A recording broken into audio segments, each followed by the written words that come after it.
ఆ రాత్రి సూర్యనగరం నిద్రపోలేదు. గాలిలో భయం ఉంది. గోడల్లో కంపనం ఉంది. ఎందుకంటే విధి తన చివరి పరీక్షను సిద్ధం చేసింది. మహారాజు ఆదిత్యవర్మ అగ్నివీరుడి ముందు నిలబడ్డాడు. రాజు కాదు, తండ్రిలా. నీవు పుట్టినరోజు అని రాజు మాట మొదలుపెట్టాడు. అతని గొంతు వణికింది. నిన్ను కాపాడటానికే నిన్ను దూరం చేశాను. అగ్నివీరుడు ఏమీ మాట్లాడలేదు. కళ్ళలో కోపం లేదు, ఉంది బాధ. నేను అడవిలో పెరిగాను అన్నాడు నెమ్మదిగా. కాని నా రక్తం ఇక్కడే స్పందిస్తోంది. రాణి పద్మావతి అగ్నివీర్యుని హత్తుకుంది.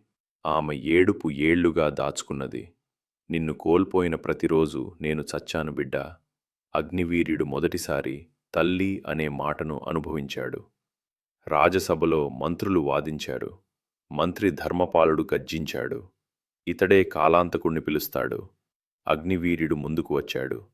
నేను పారిపోను అన్నాడు స్థిరంగా. కాలాంతకుడు వస్తే నేనే ఎదుర్కొంటాను. సభ మొత్తం నిశ్శబ్దం. అదే క్షణంలో ఆకాశం చీలిపోయింది. భూమి వణికింది. నల్లని మేఘాల మధ్య నుంచి ఒక భయంకర రూపం దిగింది. కాలాంతకుడు. అతని నవ్వుతో దేవాలయ దీపాలు ఆరిపోయాయి. నిన్ను చూడటానికే ఇన్ని ఏళ్లు ఎదురుచూశాను అగ్నివీరుడా. కాలాంతకుడు గర్జించాడు. నీ అగ్ని నా శక్తి నుంచే పుట్టింది. నీవు నన్ను చంపలేవు. ఎందుకంటే నీవు నాలో భాగం, నాలో భాగం. అగ్నివీరుడు కళ్ళు మూశాడు. అగస్త్యుడి మాటలు గుర్తొచ్చాయి. అగ్నినాశనం కూడా, రక్షణ కూడా. యుద్ధం మొదలైంది. అగ్నిజ్వాలలు ఆకాశాన్ని తాకాయి. అసుర సైన్యం నగరంపై దూసుకొచ్చింది. అగ్నివీరుడు ఒంటరిగా ముందుకు నడిచాడు. నియంత్రిత అగ్నిరక్షణ, అగ్నిధర్మ అగ్ని ప్రజలను కాపాడుతూ యుద్ధం చేశాడు.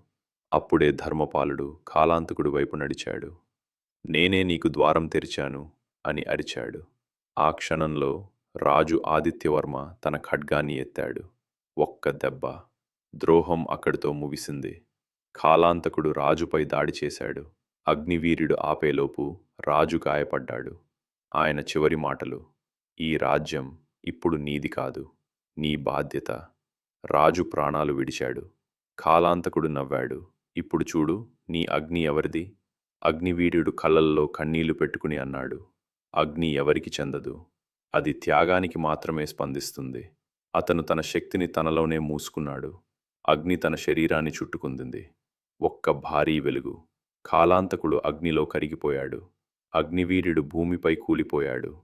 అగ్ని ఆరిపోయింది. నిశ్శబ్దం. సూర్యుడు ఉదయించాడు. అగ్నివీరుడు కళ్ళు తెరిచాడు. అతని నుదిటిపై అగ్ని గుర్తులేదు. అతను నవ్వాడు. ఇప్పుడు నేను అగ్ని కాదు, నేను రాజును. ప్రజల మధ్య అగ్నివీరుడు సింహాసనంపై కూర్చున్నాడు. కిరీటం కాదు, బాధ్యత ధరించాడు. రాణి కన్నీళ్లతో నవ్వింది. ప్రజలు అరిచాడు, జయహో అగ్నివీరుడు. విధి మన జన్మను రాస్తుంది. కానీ మన నిర్ణయాలే మన గమ్యాన్ని మార్చుతాయి.